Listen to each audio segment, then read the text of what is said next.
Imagine holding your morning mug, the steam rising, completely unaware that your kidneys have already sensed the arrival of that first sip.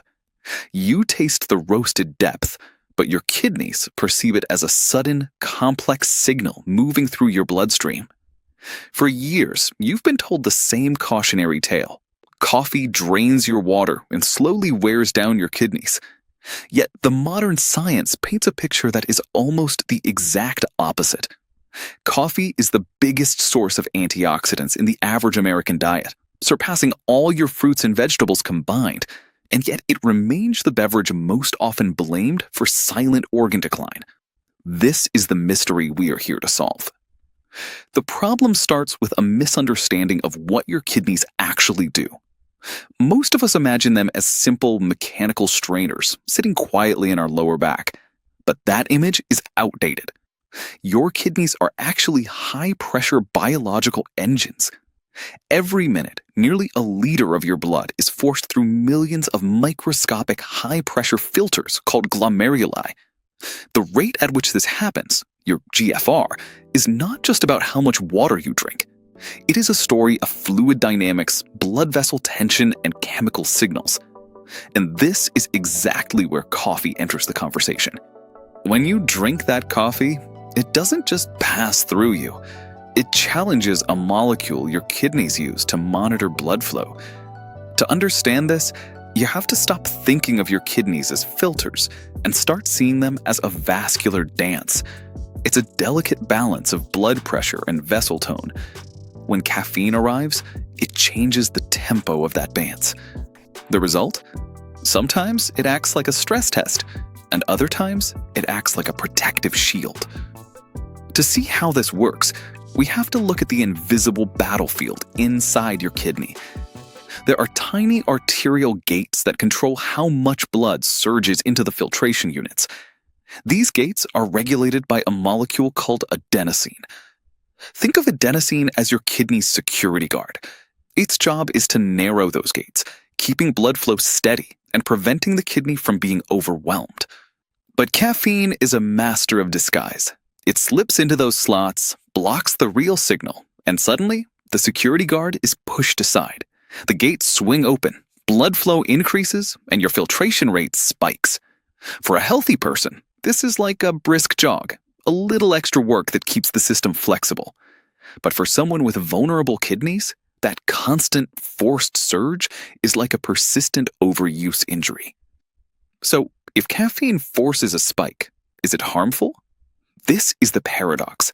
Nephrologists at top institutions have found that if coffee were purely harmful, millions of regular drinkers would show rapid kidney decline. But they don't. That's because coffee is more than just caffeine. It carries a potent antioxidant called chlorogenic acid. While the caffeine is opening the gate, this acid is effectively shielding the filter's walls from the stress that the surge creates. Furthermore, coffee is a metabolic hero. Harvard researchers have consistently shown that regular coffee drinkers have a significantly lower risk of type 2 diabetes. Why does this matter for your kidneys? Because kidneys are incredibly sensitive to insulin. When insulin levels stay stable, your kidneys don't have to work as hard, and the inflammation that usually clogs those tiny filters begins to fade. Coffee, in effect, may protect your GFR by cooling down the metabolic fire that would otherwise damage your filtration units. But there is a catch, a factor that turns this protection into a risk.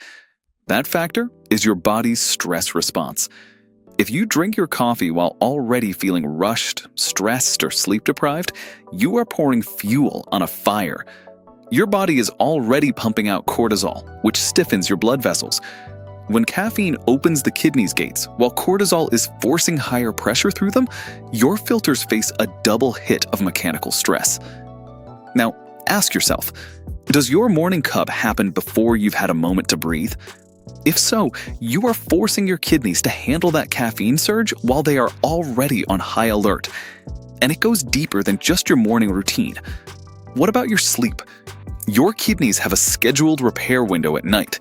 When you drink coffee late in the day, that caffeine can linger, blocking your body from shifting into its nightly recovery mode. If you wake up tired despite getting enough hours in bed, it is often because your kidneys were kept working when they should have been healing. Over months, those missed repair cycles leave behind tiny, permanent scars on your glomerular membranes.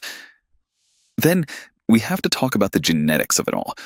You've likely noticed that some people can drink an espresso at 8 p.m. and fall asleep like a baby, while others feel like their heart is racing after half a cup. This isn't just a personality quirk, it is written in your DNA. A specific gene in your liver, CYP1A2, dictates how fast you process caffeine.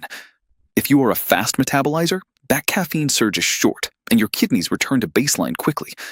If you are a slow metabolizer, that caffeine hangs around, keeping your kidney gates forced open for hours longer than necessary. Knowing this, how do you make coffee a habit that supports your health rather than a silent stressor? It comes down to timing and respect for your biology. First, hydrate before you caffeinate. Drinking water first thing in the morning primes your vascular system, making the eventual pressure shift from coffee much easier for your body to manage. Second, try to time your first cup for when your natural morning cortisol dip occurs, usually an hour or two after you wake up. This prevents two different pressure spikes from clashing at once. Third, consider how you brew. Paper filters are your friends. They trap oils called caffeine that can raise cholesterol and put extra strain on your cardiovascular health, which directly affects your renal performance. Finally, be honest about what you are adding to that cup. If your coffee is loaded with sugar or artificial syrups, you are essentially asking your kidneys to deal with a metabolic inflammatory response that far outweighs any benefits the coffee provides. Knowing this, how do you make coffee a habit that supports your health rather than a silent stressor? It comes down to timing and respect for your biology. First, hydrate before you caffeinate. Drinking water first thing in the morning primes your vascular system, making the eventual pressure shift from coffee much easier for your body to manage. Second, try to time your first cup for when your natural morning cortisol dip occurs, usually an hour or two after you wake up. This prevents two different pressure spikes from clashing at once. Third, consider how you brew. Paper filters are your friends.